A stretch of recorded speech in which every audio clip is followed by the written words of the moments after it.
I'm Reverend Eva Marie Campbell, and I'm one of the associate pastors at Boston Avenue Church, and I am our staff liaison to our United Women in Faith. Within our United Women in Faith, we have various circles that meet once a month, and as a part of our meetings, we focus on articles from our Response magazine that keeps us up to date with what's happening with United Women in Faith around the globe, basically. And we focus on missions. Usually there's a mission project each month. One circle likes to provide Valentines for the children at Burroughs. Another circle has collected socks and underwear for the Day Center for the Homeless. So we do have our monthly focus on missions. And then we get together about quarterly for our unit meetings. And at those meetings, we'll have a dinner and fellowship time, but then we'll have a speaker talking about an issue that is relevant to United Women in Faith. For example, we had Moms Demand Action. We've had people from the She Brews Coffee House. So we try to keep ourselves knowledgeable in ways that we can be a support within our congregation, within our city and our state. We do work through a national board, and they work hard to pay attention to what's happening within our world and our nation, and to help us focus on where the greatest need is, focusing primarily on children and women and youth, and then ways that we can put our faith, hope, and love in action. My name is Sheila Baker. I am the president of the Boston Avenue unit of United Women in Faith. I would just like to talk about the women. We have such a wonderful group of women. They are so caring of each other and of others in the church and others in the community. We do mission projects every month, and I cannot believe the amount of items that get donated every month by just our little circles. And we pick a mission. And sometimes it's money that we donate, other times it's books, it's whatever the organization needs from us, and that's what we donate. Hi, I'm Lisa Patino. I'm Lane Stanberry. I've been a member of United Women in Faith for almost 1 year. I began in, I believe it was September of this past year, 2023, so we're kind of newbies. For me, it was right off the bat, I knew that their big focus was missions, and that is something that's near and dear to me, and I want to pursue that more and more. And the fact that that's what they do so very much of just totally captured me. And for me, it was just community. That's what I needed. And once I attended, I noticed that all of the ladies welcomed me, and I felt belonging there, or like I belonged, and just felt cared for each time I've gone to. That's true. That's really made an impression on me as well, because having new friends, meeting new people is always such a wonderful thing, especially when God's leading all of this and you have the same heart. Yes. Some of the main emphasis that we've had over the years have been studying and looking at ways to disrupt the school-to-prison pipeline. We've looked at where we've had food deserts or food insecurity within our community. We're a part of the Trevor Project, which is support for those in the LGBTQ community.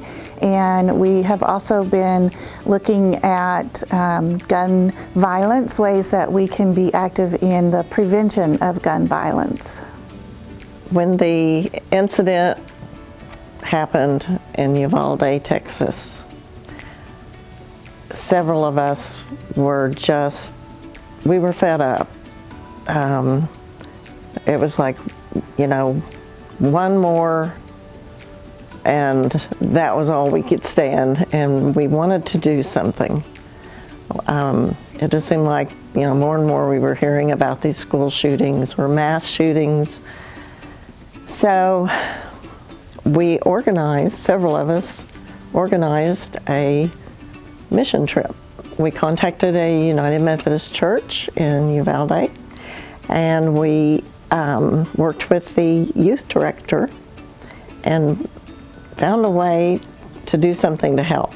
At first they said that they were overloaded with with stuff that had been donated to them. They just had more than they could give out. So they said they didn't really need anything. But then a few months went by and they called us back. And they wanted to know if we would be willing to come there and do a vacation Bible school. And we loved that idea. We thought it was wonderful.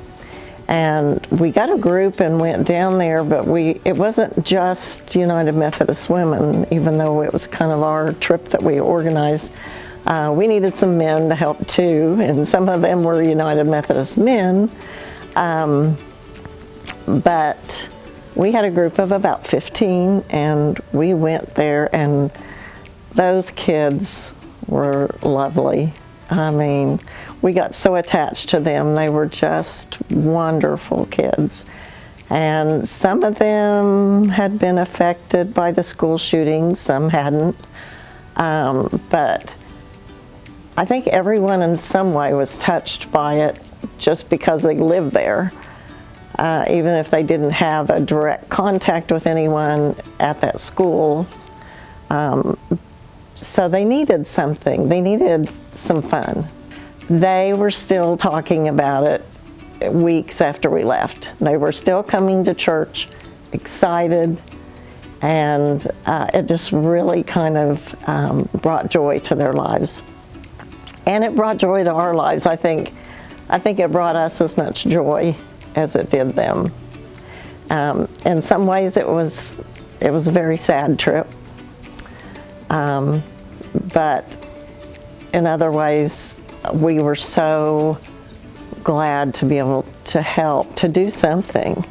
And we were told that we were the only group that really came down there and did something with the children.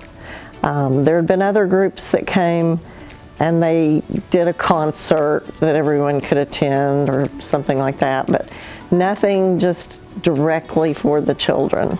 It has been my experience that our United Women in Faith women are the best at providing hospitality and support for each other. At Current, we have a meal train going for one of our members who's been ill. When my father passed away, my circle provided the reception for after the funeral, which was very touching for me to look over at that moment and to see all my dear United Women in Faith women there serving the punch and cookies and being a wonderful support for me personally during that time. It gives me more people to greet, more people that welcome me and hug me, and people that love me. Yeah, I kind of think of United Women in Faith as love in action, you know. One of the benefits of being a part of United Women in Faith is that I get to be surrounded by women of all ages, and I have found that throughout my walk and my journey in life, as being a parent, as being someone who works full time, as being a spouse, that I have other women to look up to mentor me, and that I hope I can then pass that on to other women as they come along in their journey of life. Boston Avenue United Women in Faith has a history of having circles provided for children, for youth, for young adults, for all ages, and we are excited to get to be working again in those realms and working to get together another new circle for women who are younger, and we will be looking at ways we can reactivate our children and our youth in our United Women in Faith programming. By having circles for children and youth, we can help open their eyes to the ways that they too can put their faith, hope, and love in action, ways that they can participate in missions. And our United Women in Faith has a part of their reading program, books that are specifically geared for children, books that are specifically geared for youth and the issues that they might be confronting in their time and how they can address those in light of their faith. Anyone, any woman can be in this and feel comfortable and supported and confident and not only grow their faith, but like we said, grow their friendships and learn so much through the mission work and what it brings to the community and how good it makes you feel. You know, when you give, you feel good. So if you're interested in United Women in Faith, we would love to talk with you. Our president, Sheila Baker, is a great resource, and we have a membership chairperson, Michelle Gaddis, right here in this picture who would love to connect with you, or you can always contact me, Reverend Eva Marie Campbell.